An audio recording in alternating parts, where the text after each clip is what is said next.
Congress working कमिटीची वादळी बैठक काल पार पडली। जवळपास 7 तास या बैठकीमध्ये चर्चा झाली आणि या बैठकीला एक फार मोठी पार्श्वभूमी होती, कारण 23 नेत्यांनी गेल्या काही वर्षामध्ये पहिल्यांदाच असं झाले असेल की एवढ्या मोठ्या संख्येनं नेत्यांनी काही आपली भूमिका मांडली आणि त्याच्यानंतर त्याच्यावरनं खूप मतमतांतर झाली आणि त्या पार्श्वभूमीवरती ही बैठक झालेली होती।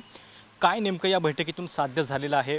या बैठकीमुळे काँग्रेसच्या अध्यक्षपदाचा पेच जो आहे तो किती सुटलेला आहे, भविष्यात कधीपर्यंत सुटू शकतो, असे सगळे प्रश्न आहेत आणि या प्रश्नांची उत्तर जाणून घेण्यासाठी आत्ता माझ्यासोबत आहेत काँग्रेसचे खासदार राजीव सातव, जे काँग्रेस वर्किंग कमिटीचे सदस्यसुद्धा आहेत आणि गुजरातमध्ये प्रभारी म्हणून काम पाहत आहेत। सातव साहेब, सुरुवात पत्रापासून करूयात। त्या 23 जणांनी हे पत्र लिहिलेलं होतं। त्या पत्रामध्ये असं काय मुद्दे होते की ज्याच्याशी तुम्ही सहमत नाही आहात? कारण पूर्ण वेळ अध्यक्ष हवा, त्याच्यानंतर तो व्हिजिबल हवा, CWCची निवडणूक व्हावी, हे तर पक्षाच्या हिताचेच मुद्दे होते। आपण पहा की या पत्राच्या संदर्भात ज्या वर्तमानपत्रामध्ये ज्या बातम्या आल्या त्याच्यावरूनच ही सगळी चर्चा सुरू होती आणि कालच्या CWCमध्ये अनेक विषयाची चर्चा झाली। त्यामध्ये या पत्रांच्या संदर्भामध्ये सुद्धा चर्चा झाली आणि या पत्रांच्या संदर्भामध्ये बोलत असताना विरोधी पक्षाचे नेते गुलाम नबी आझादजी असतील, आनंद शर्माजी असतील, मुकुल वासनिकजी असतील, जितीन प्रसादजी असतील, या सगळ्यांनीच त्यांची भूमिका या निमित्तानं मांडली आणि त्या भूमिकेत त्यांनी स्पष्ट सांगितलं की पेपरमध्ये आलेलं आहे ते चुकीचं आहे। आम्ही सोनियाजींच्या नेतृत्वावर कधीही प्रश्न उपस्थित केलेला नव्हता। राहुलजींनी येणाऱ्या काळात या काँग्रेसचं नेतृत्व करावं हीच आमची भूमिका आहे। पेपरमध्ये चुकीच्या पद्धतीनं कोड झालेलं आहे आणि ती आमची भूमिका कधीही नव्हती। त्यामुळे आपण जर पाहत असाल की हे जे कन्फ्युजन होतं, ही जी काही अस्थिरता किंवा अशा पद्धतीचं 23 नेत्यांचं पत्र वगैरे ही जी चर्चा होती, यामध्ये या पत्र लिहिण्यामागची भूमिका ही स्पष्टपणे या चारही नेत्यांनी मांडली आणि 7 तास याच्यावर चर्चा झाली। म्हणजे माजी पंतप्रधान डॉक्टर मनमोहन सिंग साहेब या संदर्भात बोलले आणि बैठकीमध्ये प्रत्येक सदस्यानं या संदर्भामध्ये मतं ही व्यक्त केलेली आहेत आणि शेवटी जो ठराव पास झाला त्याच्यामध्ये सोनियाजींनी पक्षाचं नेतृत्व करावं, लवकरात लवकर अधिवेशन बोलवण्यात यावं आणि राहुल गांधींनी पक्षाची धुरा यापुढे सांभाळावी, अशा पद्धतीची भूमिका सगळ्यांनीच मांडली, इन्क्लुडिंग हे जे 4 कार्यसमितीचे सदस्य ज्यांनी सह्या केल्या होत्या त्यांनीसुद्धा। ते पत्र जेव्हा माध्यमांमध्ये आलं, त्याची चर्चा व्हायला लागली, तेव्हा तुमच्याच पक्षातले काही नेते त्यांनी भाजपशी संगमनेत केलं आहे अशा पद्धतीचे आरोप करू लागले। कुमारी शैलजा यांचं एक पत्र होतं की यांनी भाजपच्याच गोटात जाऊन हे सगळं केलेलं आहे। तर हे आरोप जे आहेत ते कितपत चुकीचे? जर पक्षाबद्दल काही प्रश्न विचारले जाते तर त्यांना पक्षद्रोही ठरवणं। आपण पहा, मुख्यतः वर्तमानपत्रात आलेल्या बातम्यांमुळं हे सगळं सुरू झालेलं होतं, परंतु या पत्र लिहिण्यामागची भूमिका संकल्पना ह्या 4 नेत्यांनी मांडली। या 4 नेत्यांनी ही भूमिका संकल्पना मांडल्यानंतर त्यांनी स्पष्ट सांगितलं की सोनियाजी आणि राहुल गांधी यांच्या नेतृत्वावर शंका उपस्थित करायचा आमचा प्रश्न नव्हता। आम्ही त्यांच्या नेतृत्वाखालीच येणाऱ्या काळात काम करू इच्छितो आणि कसे अजून त्याच्यात नवीन बदल केले पाहिजेत ही भूमिका त्यांनी मांडली आणि काँग्रेस अध्यक्षांनी सुद्धा शेवटचे जे वक्तव्य केलं, रिमार्क्स दिले, त्याच्यामध्ये त्यांनी स्पष्ट सांगितलं की अनेकांचे अनेक विचार असू शकतात, आपल्या पक्षामध्ये अनेक विचारांचा आपण सन्मानही केला पाहिजे, तो सन्मान आपण करतो आणि येणाऱ्या काळामध्ये सगळ्यांना सोबत घेऊन जायचाच त्यांचाही प्रयत्न या निमित्तानं राहील। त्यामुळे ही जी काही वर्तमानपत्रात आलेल्या काही पॅराग्राफमुळं ही चर्चा झाल्या त्याच्यावर काल पडदाही पडलेला आहे आणि तशीच भूमिका ही कालच्या कार्यसमितीने घेतलेली आहे। काल जी बैठक होत होती त्याचं एक वेगळं वैशिष्ट्य हे पण होतं की मिनिटाचे तपशील बाहेर येत होते। म्हणजे एखाद्या मॅचची लाईव्ह कॉमेंट्री सुरू असावी अशा पद्धतीनं हे सगळं वार्तांकन बाहेर येत होतं आणि त्याच्यामुळे पक्षाच्या इमेजला सुद्धा काही ठिकाणी नुकसान झालं, कारण जे विधान राहुल गांधींनी केलं नव्हतं त्याची चर्चा झाली। मग हे पक्षाच्या शिस्तीला धरून नव्हतं, त्याच्याबद्दल आपण पहा, हे जे काही लिकेजचा जो विषय आपण समोर आणला तर तशा चर्चा काही बैठकीत झालेल्याच नव्हत्या। त्यामुळं हे काही लोकांनी ठरवून अशा पद्धतीच्या न्यूज पसरवण्याचा प्रयत्न केला। ज्या चर्चा झाल्या त्या चर्चा वेगळ्याच होत्या, मीडियामध्ये आलेल्या जे काही बातम्या त्या दिवसभरातल्या होत्या त्या वेगळ्या होत्या आणि निश्चितपणे कोणीतरी ठरवून अशा पद्धतीनं चुकीच्या बातम्या पसरवायचा हा प्रयत्न या निमित्ताने दिसतोय।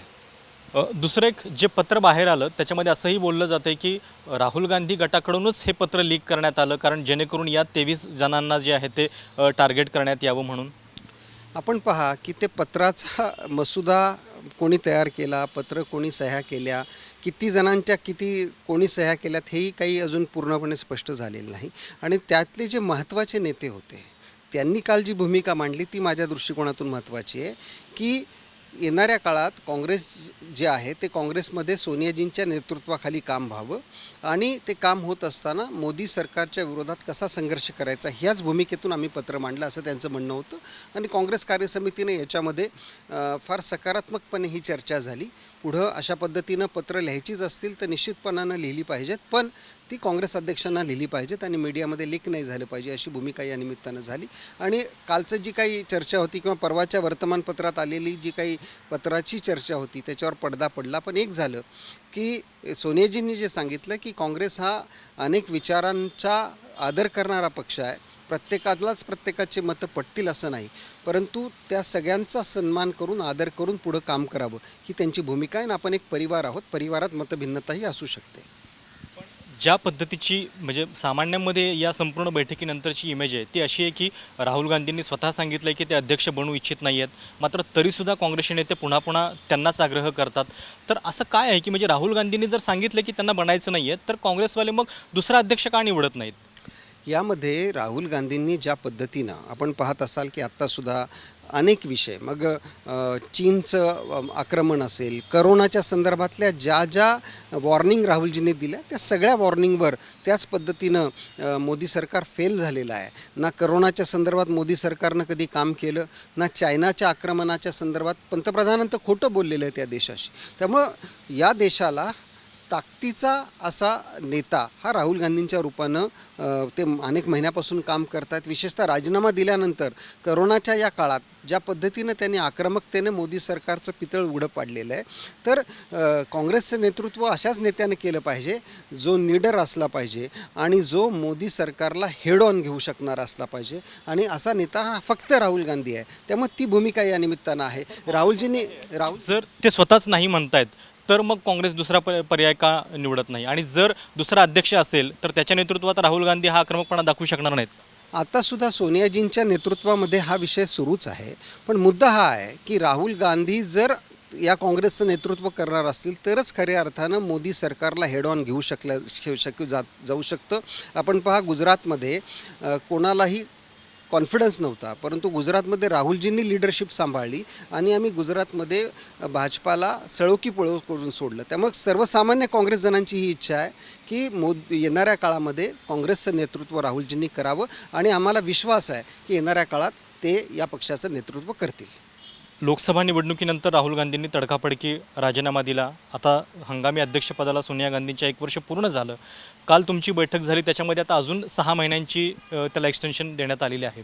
कधीपर्यंत हा अध्यक्षपदाचा पेच सुटणार? कारण समोर नंतर बरीच महत्त्वाची राज्य आहेत. उत्तर प्रदेश आहे, तुम्ही ज्या राज्याचे प्रभारी आहात ते गुजरात आहे. साधारण कधीपर्यंत हा सगळा पेच सुटेल आणि कधी नेमकं काँग्रेस भाजपला हेड ऑन घेण्यासाठी तयार होणार? भाजपला हेड ऑन या देशामध्ये जर कोण घेत असेल तर फक्त आणि फक्त राहुल गांधी आणि काँग्रेस घेत आहे.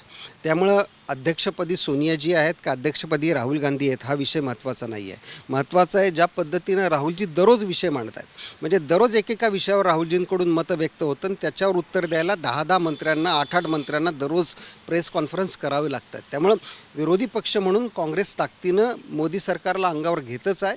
येणाऱ्या काळात मला वाटतं 3-4 महिन्यामध्ये अधिवेशन काँग्रेसचं बोलवलं जाईल. जसं हे करोनाचं संकट थोडं कमी झालं की अधिवेशन बोलू आणि येणाऱ्या काळात राहुलजी या पक्षाचे नेते होतील याच्यात मला कुठली शंका वाटत नाही. पुन्हा एकदा त्या पत्राकडे येतो. ते पत्रामध्ये जे मांडलेले मुद्दे होते म्हणजे त्याच्या टायमिंगबद्दल प्रश्नचिन्ह असू शकतं, पण जे मुद्दे होते ते योग्य होते की नव्हते तुमच्या दृष्टीने? त्या पत्रामध्ये मुद्दे काय होते हेच मला माहीत नाही. त्याच्यामुळे आता ते पत्रच मी पाहिलेलं नसल्यामुळं ते मुद्दे काय आहेत हेच पूर्ण वेळ अध्यक्ष असावा, CWCच्या निवडणुका व्हाव्या. मग तीच तर भूमिका आहे की सोनियाजी आज पूर्ण वेळच अध्यक्ष आहेत. सोनियाजींनी जितक्या CWCच्या बैठका घेतल्या, मोदींनी भाजपानं सुद्धा त्यांच्या राष्ट्रीय कार्यकारिणीच्या बैठका घेतल्या नाही.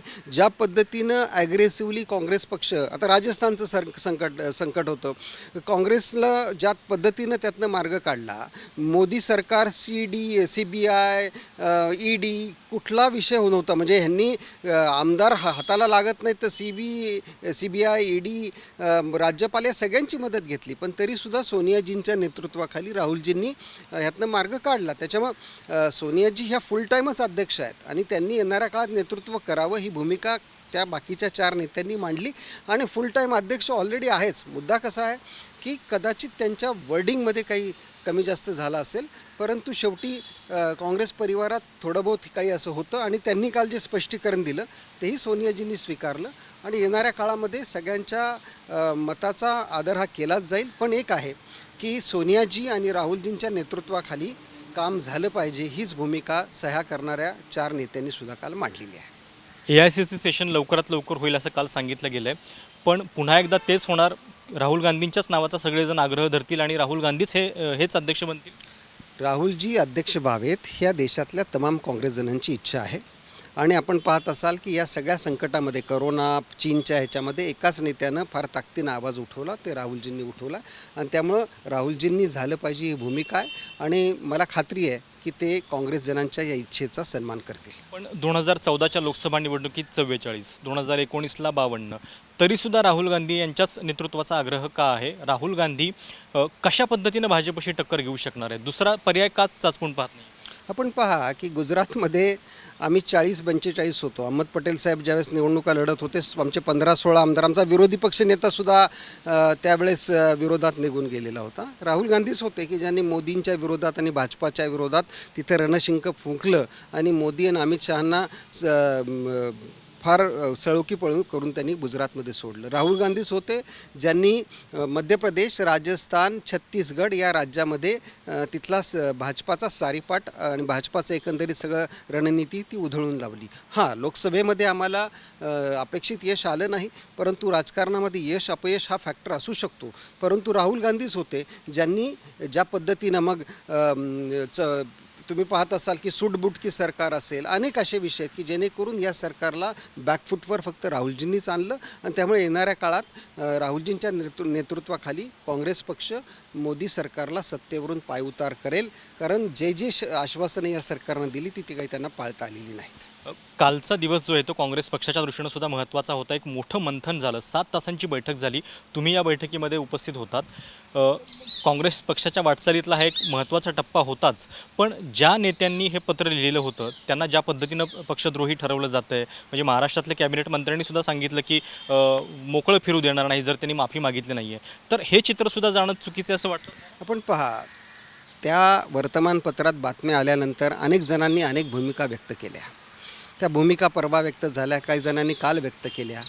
त्या भूमिका व्यक्त झाल्यानंतर ज्यांना त्यांनी पत्र लिहिलं त्या सोनियाजींनी काय सांगितलं की आज चर्चा झाली, आज चर्चा झाल्यानंतर हा विषयावर आता आपण पडदा पाडू, माझं कोणाबद्दलही काहीही नाराजी नाही, तुम्ही दिलेले तुमचे जे काही विचार असतील पत्राच्या माध्यमातून त्याच्या संदर्भात त्याचा मी सन्मान करते आणि एक परिवार म्हणून विचार भिन्नता असू शकते, परिवारात प्रत्येक परिवारात विचार भिन्नता असू शकते आणि त्याचा सन्मान करून आपण येणाऱ्या काळात एक ताकदीनं काम करू, ही भूमिका सोनियाजींनी घेतलेली आहे.